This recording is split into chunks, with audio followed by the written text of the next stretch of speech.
Hello and welcome to all of you. You're watching at Tech24. I'm Julia Seeger. In this edition, as the 2020 U.S. elections are fast approaching, we tell you more about the rise of so-called deepfakes, or how to generate videos by manipulating words or actions of individuals. How are they created, and could they have an impact on votes? Our correspondents in California explore this growing phenomenon. And in Test 24, we'll help you keep your home on trend by adding the latest technology to your bathroom with the Clean Air 2, the world's quietest toothbrush, and a smart hi-fi mirror by Simple Human. Now, in the run-up to the U.S. presidential election, so-called audio deepfakes have become increasingly common online. These artificial voices can make anybody say anything, and often it's not even obvious that it's fake. Some are concerned that these audio deepfakes could disrupt the vote in the U.S., as our correspondents in California explain. President Trump is a total and complete dipshit. They're called deepfakes. You see, I would never say these things. Cloned, artificial voices that are flooding the internet. Someone else would. Someone like Jordan Peele. This is a dangerous time. Moving forward, we need to be more vigilant with what we trust from the internet. Only a year ago, hours of recordings were needed to reproduce a voice. But today, artificial intelligence can mimic anyone in just a few minutes. Based on these recordings, we are able to create an artificial copy of their voice. That means that later they can type any text, even text that was not in the recording, and the software will convert this text into audio as if they had spoken it. The technology has become so adaptable that it can bring voices back from the dead. Of the African people of South Africa. Here, Nelson Mandela reads his own biography. In Kosovo, Rolling literally means pulling the branch of a tree, but its colloquial meaning more accurately would be troublemaker. It's really interesting because we don't tell the algorithm to replicate any specific part of someone's speech. At the end, the algorithm is able to replicate accent, to replicate speech, to replicate pace, to replicate even like weird intonation patterns that are unique to each of us. But what is really proliferating on the internet these days are so-called cheap fakes, basic editing that comes across as untouched video. Here is a real clip of the U.S. Speaker of the House, Nancy Pelosi. And then he had a press conference in the Rose Garden with all this sort of visuals that obviously were planned long before. And here is an edit shared widely on Facebook. And then he had a press conference in the Rose Garden with all this sort of visuals that obviously were planned long before. The sound of the interview has been slowed down, giving the impression that the speaker is under the influence of alcohol. Sort of visuals that obviously were planned long before. And heading into a contentious presidential election, there are concerns about the power of these modifications. Any press conference or speech is now up for reinterpretation. Joe Biden is a helpless puppet of the radical left. These kinds of manipulated videos or cheap fakes feel just intuitively and instinctively more plausible, even though they are not. That is just a massive risk in terms of an informed electorate which needs to make decisions based on actual fact-based information. Audio deepfakes are flooding social networks. Tech giants like Google, Facebook, and Twitter have decided to weigh in. Thanks. Facebook CEO Mark Zuckerberg had initially refused to ban deepfakes, but has now reversed course and pledged $10 million to fight disinformation. You know, I do think that saying deepfakes are different from misinformation, I think is a reasonable perspective. So how can we inform ourselves if we can no longer rely on what we see and hear? There is a tension between free expression and the risk of mis and disinformation. And I have some concerns that the wrong regulation could go too far and could squash free speech and creative expression. So I am more in favor of labeling, fact-checking, detection. For many startups, such as Lovo in Silicon Valley, they believe that voice cloning has infinite potential, especially for advertising, education, and cinematic purposes. Our customers have seen around 90% decrease in cost and time that's involved with voiceover.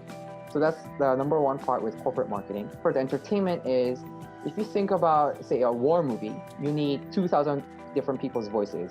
You don't need to hire 2,000 voice actors. You can just use us, and you already have 2,000 different voices. And some virtual assistants are already utilizing this technology, using celebrity voices like Samuel L. Jackson to respond to users' needs. Los Angeles, it's 85 degrees. Say my name. Woohoo! Oh, aren't we organized? And he's Peter O'Brien in the flesh for us on set. I promise he's no hologram or deep fake. Thank you for being with us, Peter. Thanks, Julia. So there are research institutes also here in France who are interested in these deep fakes, but this time it's for recreational purposes. Yeah, so research around the world is pouring into this idea, and the France's Institute for Research in Acoustics and Music have actually managed to recreate the voice of Marilyn Monroe for an art film called Marilyn. And actually, let's take a listen to this replica of the voice of Marilyn Monroe. As you'll see, the resemblance is really uncanny. On a console table, there is a copy of a small Rodin sculpture of a nude woman. Black I have the chills. It's almost like she's come back from the dead. I know, yeah, it's almost exactly right. And the way this works actually is you feed into a computer lots and lots of examples of Marilyn actually speaking, and then algorithms will pull out the qualities of that make her voice unique. So, for example, the pitch, the length of certain sounds, the volume that she speaks at. And all of this data is then applied to text-to-speech software, which has existed for many years. But rather than getting a generic robotic voice coming out the end, you get this rich, really realistic sounding voice. And the tone is just right. It's just perfect, yeah. And as the tech gets better and better, the length of the sample that you need to feed the computer to begin with gets shorter and shorter. Now, Peter, you don't actually need to have a PhD for this. With, free open source softwares, you can do it yourself from home. Yeah, pretty much anyone with a bit of skill and experience can recreate voices in this way using open source software. So there's a YouTube channel called Vocal Synthesis, and they use a thing called Tachytron 2 and Waveglow, which are completely free, and they get famous people reading surprising material. So shall we have a listen to Boris Johnson giving us his rendition of the Spice Girls? Let's do it. Really want to sing a singer. If you want to be my lover, you've got to get with my friends. Oh my God, I never thought I would actually hear Boris Johnson doing a remake of Wannabe. Amazing, right? He should join the reunion. It's quite something. There's dozens of these clips that you can find on the YouTube channel. You've got George Bush reading 50 Cent lyrics, Frank Sinatra singing ABBA. You've got Ayn Rand reciting the lyrics to Barbie Girl, all sorts of stuff. Not everyone is happy with their voice being used in this way. Jay-Z actually tried to file a copyright complaint to get the clips of him taken down, which they eventually were put back up. But it's not even him speaking. So we can imitate voices, we can imitate the faces of people who actually exist, but we can also make up new people who don't even exist in reality with AI. Yeah, so this is the absolute cutting edge. What we've got here is the American company NVIDIA, who's used what's called a generative adversarial network to imagine the faces of people who don't actually exist. This is from their website, thispersondoesnotexist.com. You can see the results here. None of these people are real. But they're so accurate and they're so detailed. And the way it works is you get two algorithms competing with each other. One algorithm is getting better and better at telling fake faces from real faces. The other algorithm is trying to trick that first algorithm by making better and better, more realistic faces. So that's why the quality is so good, because they're training each other like that. Obviously, for security and privacy, there are concerns with all of these deepfakes we've been talking about. And security companies like McAfee are working on their own advanced AI to try and combat this. But they've got a lot of catching up to do, because, as you say, there's a lot more investment in generating deepfakes than there is combating them. Thank you, Peter, for all these examples. We're going to move on now to Test 24.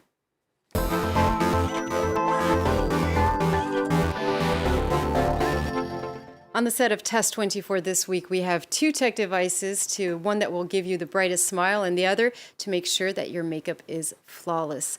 Let's start with the toothbrush, Peter. You've actually tried it. How clean are your teeth? Well, I have to admit, personally, I don't always use my electric toothbrush at home, because sometimes I get up really early for work and I don't want to wake up my flatmates. So for me, a regular toothbrush is usually fine, but if I had one of these, this would be ideal. It's the Clean Air 2, and the company says it's the quietest toothbrush in the world at less than 45 decibels. I'll turn it on now. I mean, I can't hear a single thing. I can't hear you either. And the good thing about it is it's still a sonic toothbrush, so it still rotates very, very fast and gives you a nice deep clean. And it's not as expensive as other electric toothbrushes. But just watching this toothbrush, I'm realizing how loud mine is. It's incredible. It's on right there, and you can barely even see it, right? Now, what about that mirror? I think it's a really high-tech mirror. Absolutely. It's a nice object as well to have in the bathroom. After I brush my teeth, I need to sort out my hair, I need to moisturize, trim my beard, maybe even put on makeup if I'm coming on set. That's right. Yeah, and I often like to have music on or the radio on. But this can do both, right? It's a mirror, makeup mirror, or just mirror to have in the bathroom. But it's got a speaker as well that can connect to your phone, so you can play music. See if this works. Yeah. Good way to start the day. Exactly. And as you approach the mirror with your face, it will turn on, light up this nice ring of lights. You can adjust it all with touch controls, both the music and the lighting. And the idea is you can adjust the lighting to any sort of intensity, so you can see what you look like in different lighting conditions. Thank you, Peter. And what's the price? Yeah, so this is expensive. It's 400 euros. So Okay. I personally don't know if I'd shell out on it because I don't spend that much time in front of the mirror. But it could be interesting for women for makeup, indeed. Thank you very much, Peter. That brings us to the end of this week's edition of Tech 24. We hope you enjoyed it, and do stay with us here on France 24.